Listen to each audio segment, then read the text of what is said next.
එහෙම නැත්නම් අන්ධකාර බලවේගය ඒ නිවස ඇතුළාන්තයේ සිටිනවා කියලා අපිට තේරුම් ගන්න පුළුවන් දේ තමයි නිවසේ සිද්ධ ක්‍රියාකාරකම. ඒ නිවසේ ජීවත් වෙන අය දවසින් දවස නපුරට ඇදී යනවා. ඒ තමන්ගේ දූ දරුවන් දවසින් දවස විනාශයට ඇදී යනවා. තමන්ගේ ස්වාමි පුරුෂයා භාර්යාව අතර ගැටුම්, ඔවුන් අතර සැකය, මේවා දවසින් දවස ප්‍රශ්න උග්‍ර වෙමින් යනවා. ඒ කියන්නේ ඔබේ නිවස තුළ අන්ධකාරයේ බලවේග දැනටමත් ක්‍රියාත්මක වෙමින් පවතිනවා. සුබ දවසක් ඔබ සියලු දෙනාටම. නැවත කිතුපවුර අපගේ YouTube නාලිකාවෙන් ඔබ හමු වීම ගැන මම විශේෂයෙන්ම ස්තුතිවන්ත වෙනවා. අද දවසේ නැවත අපි කතා කරමු දෙවියන් වහන්සේගේ පණිවිඩය. බයිබලයේ අපිට මොකද්ද අපිට උන්වහන්සේ උගන්වන්නේ. විශේෂයෙන් අද දවසේ මම ඔබ සමග කතා කරනවා ඔබගේ නිවාස සම්බන්ධව තිබෙනා වූ ගැටලු සහ ඔබගේ නිවස ආශිර්වාද කළත් ඒ ආශිර්වාද වෙන්නේ නැත්තේ ඇයි? ඔබ බොහෝ යාඥා කරත් ඔබේ නිවස වටා විවිධාකාරයේ ආශිර්වාද විවිධ විදියට සිදු කරත් ඒ ආශිර්වාද ගන්නන්නට බැරි. ඇයි අපිට නිරන්තරයෙන්ම අපේ නිවස යාદ නොදෙන්නේ? ඇයි අපිට වරදින්නේ? ඇයි අපිට මේ ප්‍රශ්න හැමදාම සිදු වෙන්නේ? අපි කල්පනා කරමු ඇයි අපි නිවසක් ගොඩනගන්නේ? නිවසක් අපි ගොඩනගන ප්‍රධානම දේ තමයි අපිට ආරක්ෂාවක් තියෙන ස්ථානයක් අපි නිරන්තරයෙන්ම හිතනවා. ඒ වගේම අපිට සුවයෙන් ඉන්න තැනක් ගැන අපි නිරන්තරයෙන්ම හිතනවා. අපිට ආශිර්වාද වෙන ස්ථානයක් ගැන නිරන්තරයෙන්ම හිතනවා. සොරසතුරු උදුරු වලින් ආරක්ෂා වෙන ස්ථානයක් හිතනවා. අපේ දූ දරුවන්ගෙන් එක්ක අපිට එකට ජීවත් වෙන්න අවශ්‍ය ස්ථානයක් අපි ගැන හිතලා ගොඩනගනවා. ඉතින් මේ ආකාරයෙන් ඒ වගේම අපි වැඩ කළා මහන්සි වෙලා අපේ නිවසට ආම විවේකයෙන් ඒ නිවස ගත කරන්න, සුවයෙන් නිදා ගන්න, සුවයෙන් සිටින්න, මුළු ජීවිත කාලය පුරාවටම ඒ නිවස තුළ ජීවත් වෙන්න ලෝකේ හැම මිනිසෙකම මේ නිවස සම්බන්ධව විශාල බලාපොරොත්තුවක් තියෙනවා හැම කෙනෙකුටම තමන්ගේ නිවසක් ඉදි කරන්න. ඉතින් මේ නිසා තමයි ඔබගේ නිවස ගොඩනගන්නේ ඔබගේ හැකියාවට, ඔබට තියෙන වත්කමේ හැටියට ඔබගේ නිවස ගොඩනගා ගන්නවා. ඉතින් හැම කෙනෙකුටම කුඩාවට හෝ සුළුවට හෝ යම් ස්ථානයක් ඔබ ජීවත් වෙන්න තියෙනවා. සමහරලාට ඔබ ඔබේ නිවස වෙන්න පුළුවන්. ඔබ නැත්තම් తాවකාලිකව රෙන්ට් එකකට ගත්ත නිවසක් වෙන්න පුළුවන්. එහෙම නැත්තම් ඔබ ඉන්න කාමරයක් වෙන්නට පුළුවන්. ඔබ ඉන්නේ පොඩි තැනක වෙන්න පුළුවන්. නමුත් මේ ස්ථානයේ ඔබ දීර්ඝ කාලයක් ජීවත් වෙන විට සමහර වෙලාවට ඔබ ඒ ස්ථානයේ ආශිර්වාද ගන්නවා. ඒ ස්ථානයේ ඔබ ජීවත් වෙන්නට විවිධ කාරණා සිදු කරනවා. නමුත් ඒ ස්ථානයේ ආශිර්වාද වෙන්නේ නැහැ. මෙහිදී අපි දකින දෙයක් තමයි බොහෝ අයගේ නිවාස වලට අපි ඇතුල් වෙන විට ඒ නිවස තිබෙනා ආකාරය අර අපි සාමාන්‍ය කියමනක් තිබෙනවා යකාගේ හැටියට තමයි විමානේ තියෙන්නේ. ඉතින් කොහොමද යකෙක්ගේ හැඩරූපය, ඒ වගේම යකාගේ ස්වරූපය, යකාගේ ප්‍රතිපත්ති, ඒ යක්ෂයාගේ ගතිගුණ ලක්ෂණ ඒ අනුව යකාගේ හැටියට තමයි විමානේ තියෙන්නේ කියලා. ඉතින් අපිට සාමාන්‍ය නිවසකට ඇතුල් වුණාම කියන්න පුළුවන් මේ නිවසේ ජීවත් වෙන මනුෂ්‍යයන්ගේ, එහෙම නැත්නම් මේ නිවසේ ජීවත් වෙන ප්‍රධානියාගේ සිට මේ නිවසේ ජීවත් වෙන පවුලේ සියලු අයගේ ගතිගුණ, ආකල්ප, ඔවුන්ගේ සිතුවිලි ගැන අපිට කියන්න හැකියාවක් තිබෙනවා. මොකද ඕනම කෙනෙකුට මෙහෙම ඔබට හිතන්න පුළුවන් මේ ගෙදරට ඇතුල් වෙච්ච ගමන් සමහර වෙලාවට අපිට දැනෙනවා මේක ඇත්තටම හරි පුදුම ආශිර්වාද නිවසක්. හරි අපි සාමාන්‍ය භාෂාවෙන් කියනවා හරි නිවස සීදේවි පාටයි, හරි ලස්සන ගෙදරක්. ඒක එතනට ඇතුල් වුණාම හිත නිවෙනවා. මේ වගේ කතා අපි සමාජයේ අපි බොහෝ වෙලාවට අහන්න ලැබෙනවා. ඉතින් මේ වගේ ඔබේ නිවසත් ඔබ තියාගත යුතු ආකාරය ඊටාම වැදගත් වෙනවා. නිවස බොහෝ වෙලාවලට ඔබ ඒ නිවසට ඇතුල් වෙන විට ඔබ හිත නිවෙන නිවසක්ද ඔබේ නිවස? එහෙම නැත්නම් ඒ නිවසට ඇතුල් වුණාම ඔබ කලබලකාරී තත්වයට පත් වෙන ස්ථානයක්ද? එහෙම නැත්නම් ඒ නිවසට ඇතුල් වුණාම ඔබගේ මනස වියවුල් වෙලා ඒක තාම භයානක තත්වයක් වෙනවා. ඉතින් මේ නිසා ඔබ ජීවත් වෙන පරිසරය ඊටාම වැදගත් වෙනවා. ඔබ විසින්ම ඕන එක සකසා ගන්න. මොකද ප්‍රඥාව දෙන්නේ අපිට දෙවියන් වහන්සේ. ඉතින් මේ නිසා තමයි ඔබ බොහෝ වෙලාවලට කොපමණ යාඥා කරත් කොපමණ ඒ නිවස සඳහා විවිධ කටයුතු සිදු කළත් යම් ආකාරයකින් ඒ නිවසේ කරන ක්‍රියාකාරකම් ඔබට ඵලදීමක් නැත්තේ. අපි දකිනවා බොහෝ නිවස්වල ජීවත් වෙන අය එදිනදා ඔවුන්ගේ කටයුතු වලදී බොහෝ කලකිරීම හැමදාම නිවසට ඇතුළු වුණ මොහොතේ ජීවත් වෙන කාලය තුළ ඔවුන්ගේ කලකිරීම, මනස කඩා වැටීම්, ඒ වගේම අසනීපයෙන් නිරන්තරයෙන් නිවස ඇතුළේ සිටින්නේ. ඔවුන්ට සමහර වෙලාවට ආහාර නැතුව යනවා නිවස ඇතුළේ. ඒ වගේම විවිධාකාර ප්‍රශ්න වලින් මිල මුදල් නැතුව යනවා. විවිධාකාර ප්‍රශ්න එදිනදා ඔවුන්ට ගොඩ නැගෙනවා මේ නිවස ඇතුළේදී. ඒ වගේම නිවස ජීවත් වෙන අය අතර දූ දරුවන්, ස්වාමි පුරුෂයා, භාර්යාව අතරේ නිරන්තරයෙන්ම ගැටුම්, කෝලහල, ප්‍රශ්න ඇති වෙනවා, සැකය. ඉතින් මේ කාරණා ඔබගේ නිවස ඇතුලේ නිරන්තරයෙන්ම සිදු වෙනවා නම් ඔබ නැවත වතාවක් ඔබගේ නිවසේ තියෙනා වූ විශේෂ වූ ආරක්ෂාව සම්බන්ධව ඔබ කල්පනා කරන්නට සිදු වෙනවා.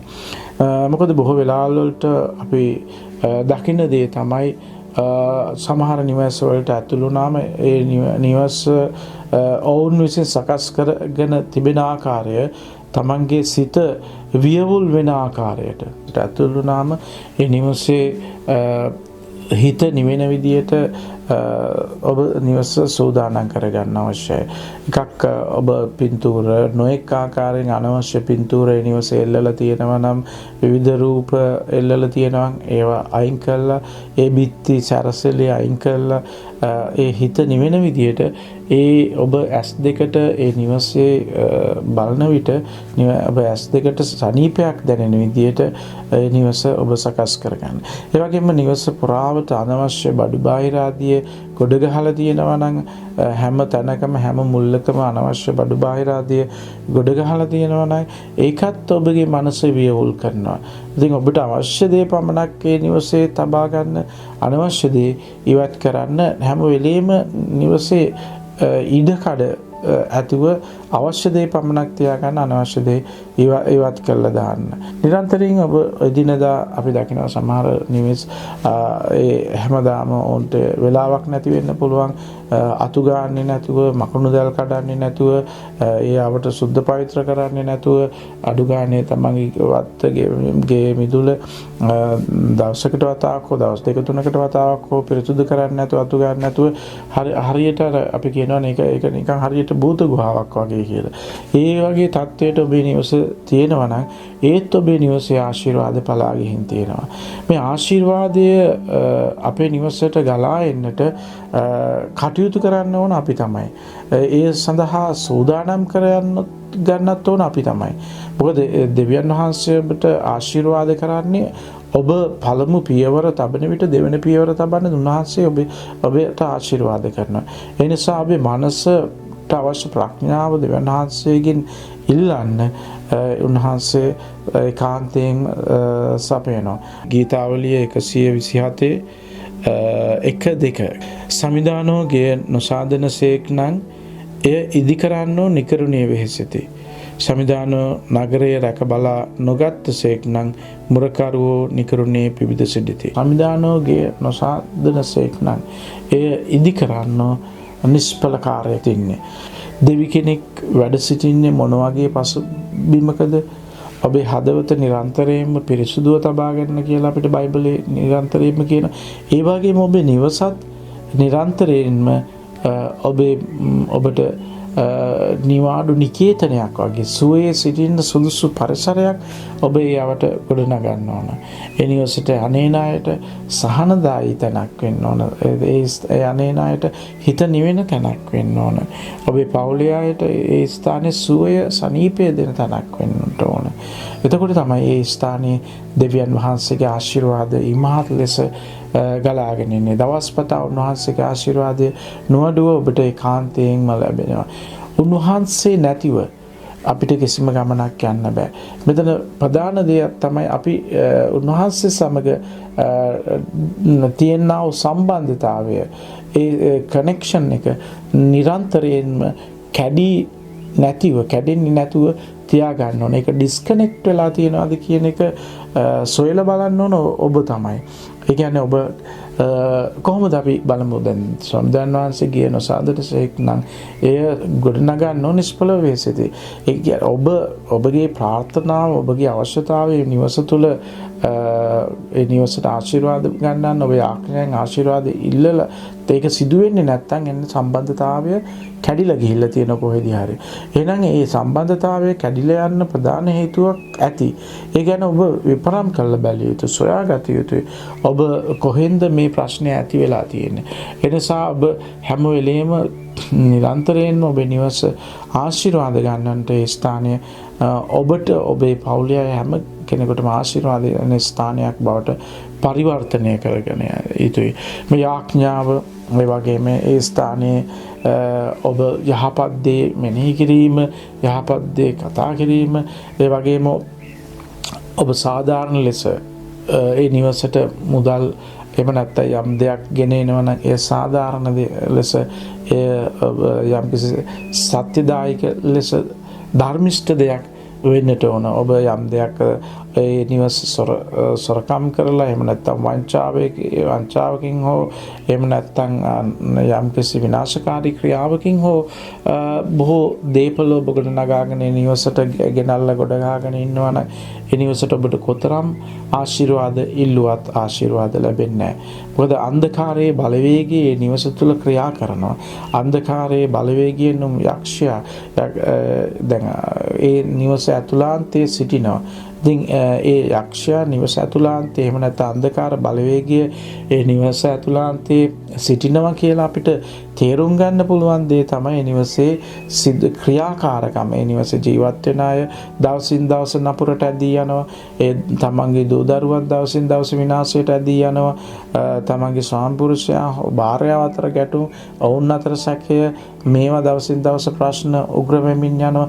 ඒ කියන්නේ ඔබේ නිවස තුළ අන්ධකාරයේ බලවේග දැනටමත් ක්‍රියාත්මක වෙමින් පවතිනවා. ඒවා ඔබගේ සිත තුළ, නිවස තුළ, ඔබගේ දරුවන් තුළ ක්‍රියාත්මක වෙමින් පවතිනවා. ඉතින් ඔබ කොතරම් උනන්දු වුණත් ඔබ දන්නේම නැතුව ඔබේ දේ ඔබේ පවුලේ අය යක්ෂයා විසින් නපුරු ආත්මය විසින් පැහැර ගැනීමෙන් සිටිනවා. ඔබෙන් වෙන් කරමින් සිටිනවා. ඔබෙන් ඒ සියල්ල ඈත් කරමින් සිටිනවා.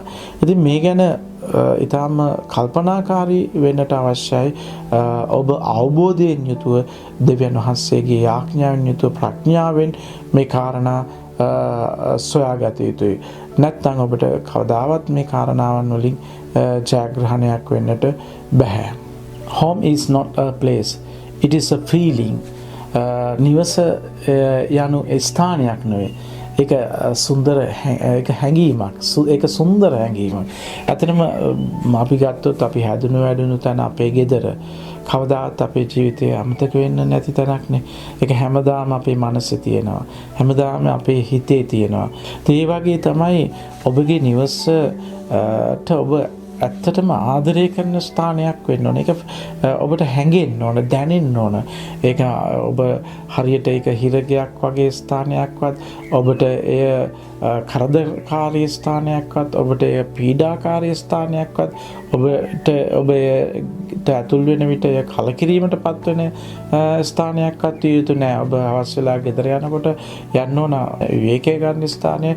ඒක හැඟීමකින්, ආදරයකින්, ඒක වචනයෙන් කියන්න බැරි බැඳීමක් ඔබේ නිවස එක්ක ඔබට තියෙන්නට අවශ්‍යයි. ඔබගේ බැඳීමත් එක්කම තමයි ඒ නිවසට ආශිර්වාදය ලැබෙන්නේ. මොකද ඔබ ජීවත් වෙන ස්ථානයේ උන්වහන්සේ ඒකාන්තයෙන් ආශිර්වාද කරනවා. ඔබ උන්වහන්සේට ලං වෙන තරමට ඔබේ හැම කාර්යයකටම උන්වහන්සේ ආශිර්වාද කරනවා. ඔබ ජීවත් වෙන ස්ථානයේ ඒකාන්තයෙන්ම ආශිර්වාද කරනවා. ඒ නිසා ඔබ එතරම්ම මේ ස්ථානයට ආදරය කරන තරමට එතරම්ම උන්වහන්සේ මේ ස්ථානයේ ආශිර්වාද ගන්නවා. ඒ නිසා නිරන්තරයෙන්ම ඔබ ජීවත් වෙන තැනට ආදරය කරන්න. ඒ ස්ථානයේ ඊටාම මනහර සුන්දර ආශිර්වාදමත් ස්ථානයක් කරගන්න. ඒ දෙවියන් වහන්සේගේ පූජා භූමියක් වගේ තියාගන්න. ඒට යන්නේ ණයට පවා ඒ ස්ථානයේ ඊටාම ආශිර්වාදමත් ඒ ස්ථානයේ බොහෝ දේවල් ඉගෙන ගන්න පුළුවන් ස්ථානයක් වෙන්න, හැම කෙනෙකුටම ඒ අවට පරිසරයට ඒ ජීවත් වෙන හැම කෙනෙකුටම එය මහත් ආලෝකයක් වෙන ස්ථානයක් කරගන්න නිරන්තරයෙන්ම දෙවියන් වහන්සේ ස්ථානයේ වැඩ සිටිනවා. අපිට කිසි දවසක වරදින්නේ නැහැ. ඒ වගේම මම ඊළඟ දවසේ කතා කරන්නම් නිවසක් ඇතුලේ මොන වගේ දේවල්ද අපි තියාගත යුත්තේ.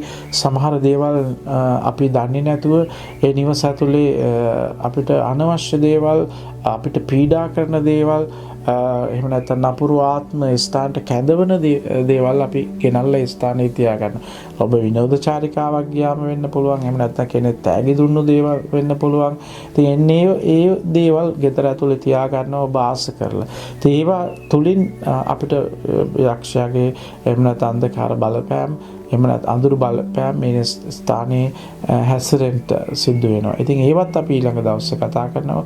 නිවස ඔබ මං හිතන්නේ සුන්දර ආශිර්වාද ස්ථානයක් කරගන්න, ඒ දෙවියන් වහන්සේ වැඩ සිටින්නේ ස්ථානයක් කරගන්න ඔබට වගකීමක් තියෙනවා. ඒ නිවස ඔබේ ජීවිතයේ පුරාවටම, ඔබ ජීවත් වෙන කාලයටම ඔබ ආදරය කරන සුන්දරම තැනක් වෙන්න මා ප්‍රාර්ථනා කරනවා. ඔබට දෙවියන් වහන්සේගේ ආශිර්වාද නිරන්තරයෙන්ම ලැබෙන ලෙස මා ඔබ සමග යාඥාවෙන් සිටිනවා. ඔබට දේව පිහිටයි.